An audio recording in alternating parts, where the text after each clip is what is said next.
السلام علیکم خواتین و حضرات۔ آج مرزا غالب کی جس غزل پر ہم اس محفل میں بات کریں گے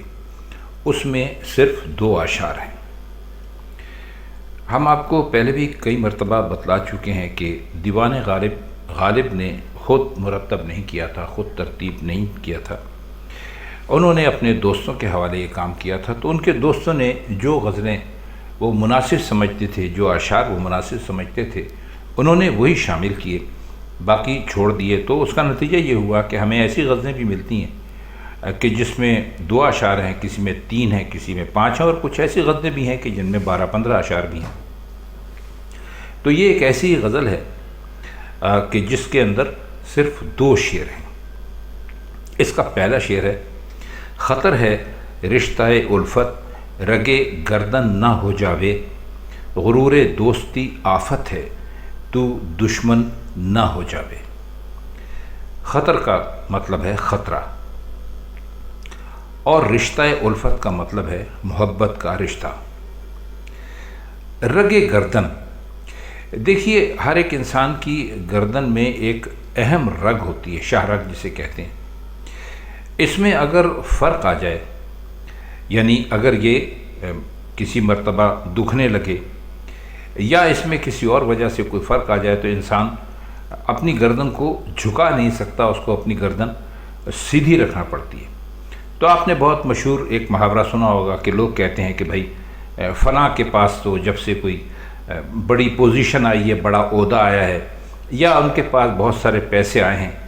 تو ان کی گردن جو ہے اس کی اکڑ ختم نہیں ہوتی۔ بعض لوگ کہتے ہیں کہ ان کی گردن میں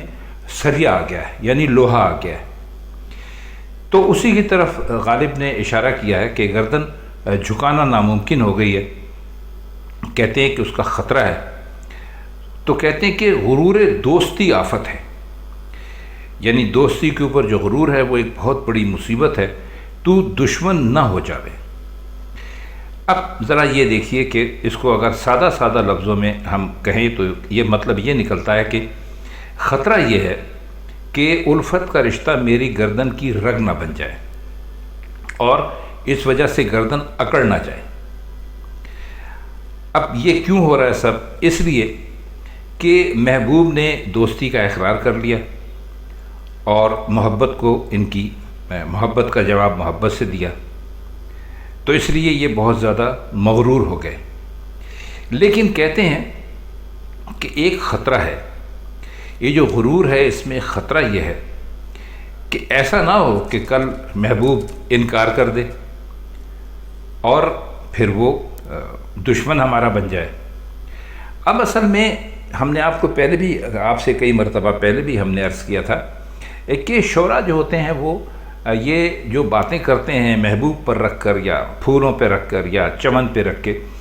تو یہ اصل میں دنیا ہی کی بات کہہ رہے ہوتے ہیں اپنے الفاظ میں۔ اب یہاں غالب یہ بتانے کی کوشش کر رہے ہیں کہ اگر آپ کے پاس کوئی عہدہ آ جاتا ہے، آپ کے پاس پیسہ آ جاتا ہے، جائیداد آ جاتی ہے، آپ کو کوئی بہت بڑا عہدہ مل جاتا ہے سیاسی، تو کہتے ہیں کہ اس پر آپ کو اکڑنا نہیں چاہیے،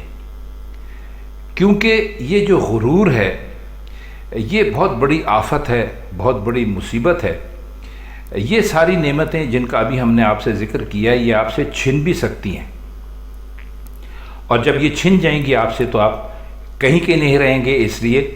کہ وہ لوگ جن سے آپ نے کسی طرح کی بھی پیسہ دولت جائیداد وغیرہ پانے کے بعد آنکھیں پھیر لی تھیں،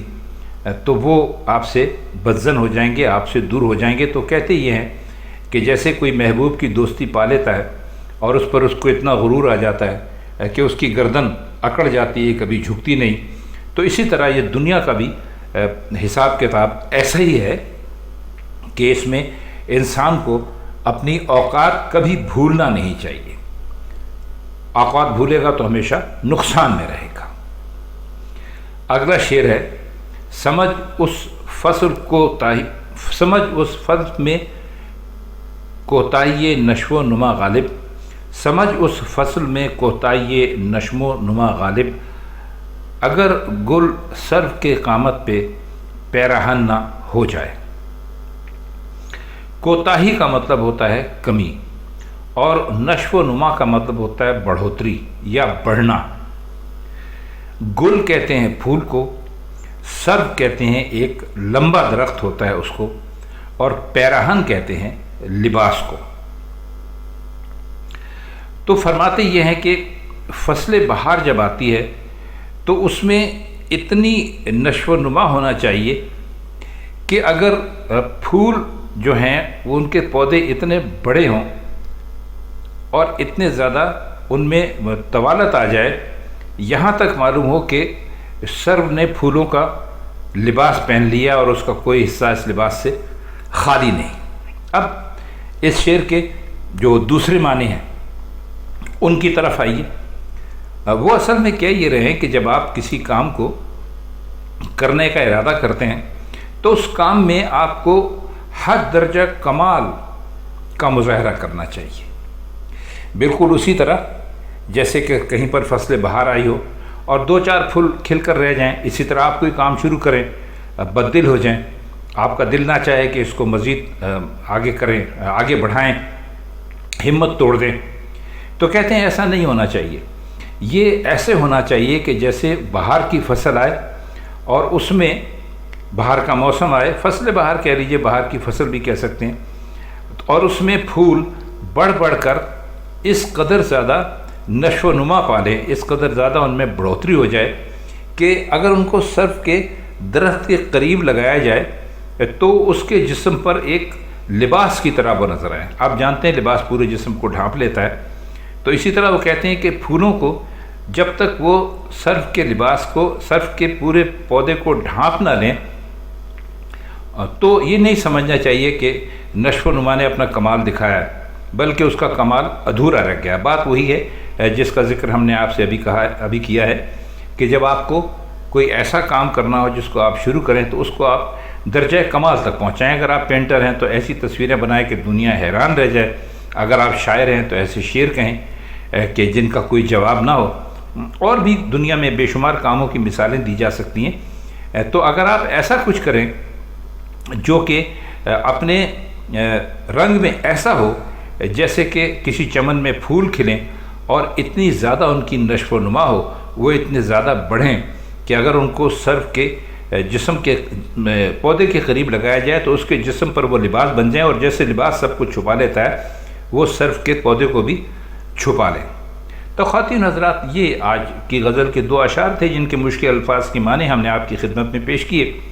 تو اب آپ سے ملاقات ہوتی ہے غالب کی کسی اور غزل کے ساتھ کسی اور محفل میں، تب تک کے لیے ہم چاہتے ہیں آپ سے اجازت۔ خدا حافظ۔